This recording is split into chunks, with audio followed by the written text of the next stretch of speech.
Hai, apa kabar? Saya berharap kita semua berada di dalam lindungan Tuhan. Saat ini mari kita membuka firman Tuhan dari Kisah Para Rasul. Mari kita membuka firman Tuhan dari Kisah Para Rasul 1 ayat 15 sampai dengan yang ke-26 dengan judul Matias dipilih menggantikan Yudas. Ayat 1. Pada hari-hari itu berdirilah Petrus di tengah-tengah saudara-saudara yang sedang berkumpul itu, kira-kira 120 orang banyaknya, lalu berkata, "Hai saudara-saudara, haruslah genap nas kitab suci yang disampaikan Roh Kudus dengan perantaraan Daud tentang Roh Yudas, pemimpin orang-orang yang menangkap Yesus itu. Dahulu ia termasuk bilangan kami dan mengambil bagian di dalam pelayanan ini. Yudas ini telah membeli sebidang tanah dengan upah kejahatannya, lalu ia jatuh tertelungkup dan perutnya terbelah sehingga semua isi perutnya tertumpah keluar. Hal itu diketahui oleh semua penduduk Yerusalem, sehingga tanah itu mereka sebut dalam bahasa mereka sendiri Hakadama, artinya tanah darah. Sebab ada tertulis dalam kitab Mazmur, biarlah perkemahannya menjadi sunyi, dan biarlah tidak ada penghuni di dalamnya, dan biarlah jabatannya diambil orang lain." Ayat 21. Jadi harus ditambahkan kepada kami seorang dari mereka yang senantiasa datang berkumpul dengan kami selama Tuhan Yesus bersama-sama dengan kami, yaitu mulai dari baptisan Yohanes sampai hari Yesus terangkat ke sorga meninggalkan kami untuk menjadi saksi dengan kami tentang kebangkitannya. Ayat 23. Lalu mereka mengusulkan dua orang, Yusuf yang disebut Barsabas dan yang juga bernama Yustus dan Matias. Mereka semua berdoa dan berkata, "Ya Tuhan, Engkau yang mengenal hati semua orang. Tunjukkanlah kiranya siapa yang Engkau pilih dari kedua orang ini untuk menerima jabatan pelayanan, yaitu kerasulan yang ditinggalkan Yudas yang telah jatuh ke tempat yang wajar baginya." Lalu mereka membawa undi bagi kedua orang itu, dan yang kena undi adalah Matias, dan dengan demikian ia ditambahkan kepada bilangan ke-11 rasul itu. Jika kita membaca firman dengan judul Matias dipilih menggantikan Yudas, di sini di ayat 20, sebab ada tertulis dalam kitab Mazmur, kita bisa melihat di dalam Mazmur 69 ayat 26 dikatakan, Mazmur 69 ayat 26. Mazmur 69 ayat 26 dikatakan, "Biarlah perkemahan mereka menjadi sunyi, dan biarlah kemah-kemah mereka tidak ada penghuninya." Juga di dalam Mazmur 109 ayat 8. Demikianlah firman Tuhan, Mazmur 109 ayat ke-8. "Biarlah umurnya berkurang, biarlah jabatannya diambil orang lain." Di sini kita bisa melihat bahwa nubuatan di dalam atau Mazmur yang sudah ada sudah dituliskan sebelum perjalanan atau kisah para rasul Yesus telah dinubuatkan tentang Yudas. Berarti di sini bahwa perkemahannya menjadi sunyi, dan biarlah tidak ada penghuni di dalamnya, dan biarlah jabatannya diambil orang lain. Jadi di sini merupakan suatu peristiwa di mana Yudas akan digantikan jabatannya oleh orang lain sesuai dengan yang ada tertulis di dalam kitab Mazmur. Hal yang penting di sini adalah bahwa pertimbangan yang diperlukan untuk menggantikan Yudas, yakni kita bisa dilihat yaitu ayat 22, yaitu mulai dari baptisan Yohanes sampai Yesus terangkat ke surga meninggalkan kami untuk menjadi saksi dengan kami tentang kebangkitannya. Di sini sangat penting awal dari iman kita, ya. Awal dari iman kita berarti di sini sejak dari baptisan Yohanes. Di sini kita bisa melihat arti penting baptisan Yohanes. Yohanes adalah imam besar terakhir perjanjian lama.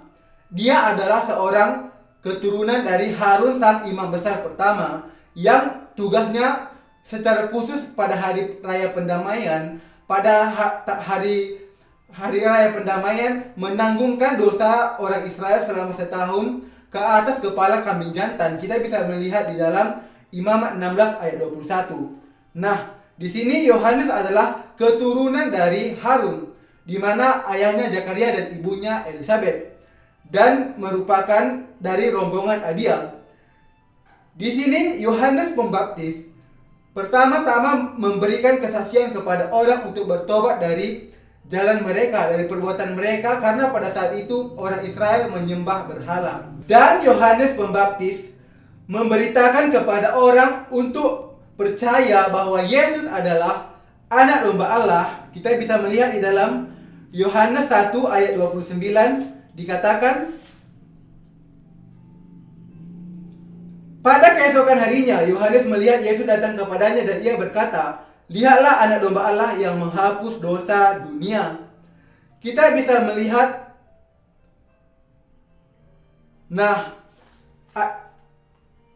Yohanes memberitakan kesaksian bahwa Yesus adalah anak domba Allah yang menghapus dosa dunia. Juga di dalam Yohanes 1 ayat yang ke-15. B.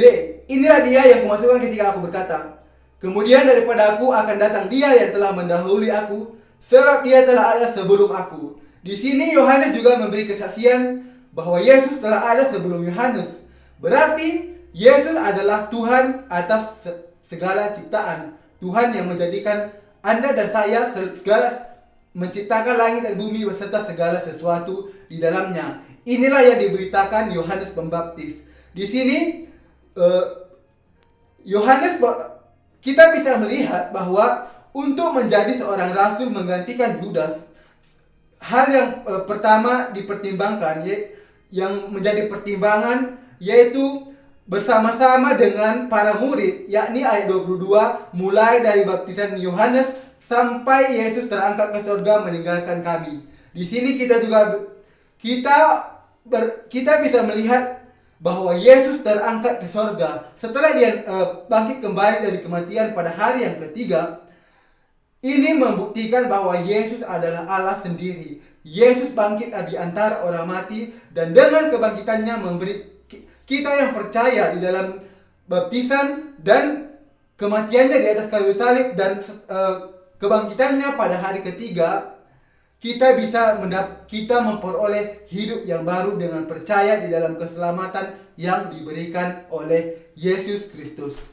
Demikian juga kita, Anda dan saya sekarang bisa menjadi murid Yesus, bisa menjadi pengikut Yesus yang sejati dengan percaya di dalam firman Allah sebagaimana adanya. Firman Allah yang tertulis. Firman Allah mengatakan di dalam Keluaran 26 ayat 1, demikianlah firman Tuhan. Di dalam Keluaran 26, di sini dengan judul mengenai kemah suci. Ayat 1, kemah suci itu haruslah kau buat dari 10 tenda, dari lenan halus yang dipintal benangnya, dan dari kain ungu tua, kain ungu muda, kain kirmisi dengan ada grupnya, buatan ahli tenun, haruslah kau buat semuanya itu. Di sini kemah suci dibuat dari kain ungu tua atau kain biru, kain ungu muda atau kain ungu, kain kirmisi, dan dari lenan halus yang dipintal benangnya. Kain ungu, kain biru berarti Yesus dibaptiskan di sungai Yordan oleh Yohanes Pembaptis, atau sama dengan air yang disebutkan di dalam 1 Yohanes 5 ayat 6 sampai 8. Kemudian kain ungu berarti Yesus adalah Allah sendiri, dibuktikan dengan kesaksian Yohanes Pembaptis, juga dengan kebangkitannya. Juga kita bisa melihat di dalam Kejadian 1 ayat 26, di sini dikatakan, marilah kita menjadikan manusia menurut gambar dan rupa kita, yakni pada saat Allah hendak menciptakan manusia. Nah, kita di sini berarti Allah Bapa, Allah Anak atau Yesus, dan Allah Roh Kudus. Kemudian kain kirmisi berarti Yesus disalibkan di atas kayu salib, sama dengan kambing jantan di mana Harun menumpangkan tangannya di atas kepala kambing jantan, kemudian disembelih, dan darah di mana penumpangan tangan berarti menyerahkan dosa orang Israel, sama dengan Yohanes Pembaptis membaptiskan Yesus dengan menumpangkan tangannya, berarti menyerahkan segala dosa dunia kepada Yesus. Kemudian darahnya akan diambil untuk diusapkan atau dibawa ke dalam ruang Maha Kudus untuk dicurahkan untuk pendamaian dosa-dosa. Demikian juga Yesus mencurahkan darahnya di atas kayu salib untuk menghapuskan dosa dunia. Demikian juga pada saat Yesus disalibkan dan pada saat Yesus mati setelah dia berkata telah selesai, kemudian tabir yang ada di bait Allah pada saat itu, di mana tabir adalah juga terbuat dari kain biru, kain ungu, kain kirmizi, dan dari lenan halus yang dipintal benangnya terbelah menjadi dua. Yesus adalah tabir sendiri. Yesus adalah datang dengan kain biru, kain ungu, kain kirmizi, dan dari lenan halus yang dipintal benangnya, yakni tabir itu sendiri. Yesus adalah tabir itu sendiri.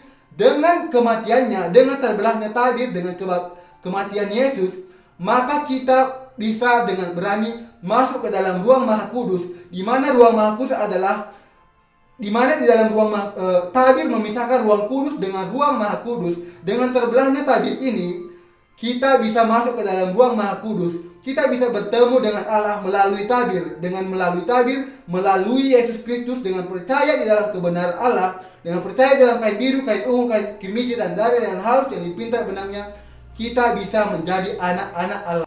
Demikianlah Anda dan saya bisa menjadi murid-murid Yesus.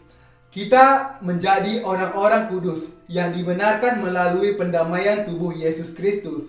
Kita yang percaya ini juga bisa menjadi murid-murid Yesus, seperti halnya Matias yang terpilih menggantikan Yudas, juga Paulus yang Paulus juga menjadi rasul yang diutus oleh Yesus untuk memberitakan Injil kepada orang-orang bukan Yahudi. Demikian juga Anda dan saya, kita semua yang percaya di dalam perbuatan kebenaran Yesus, yang percaya dalam karya yang dilakukan Yesus bagi kita, bisa menjadi murid-murid Yesus. Amin. Only we are a chosen generation, a royal priest.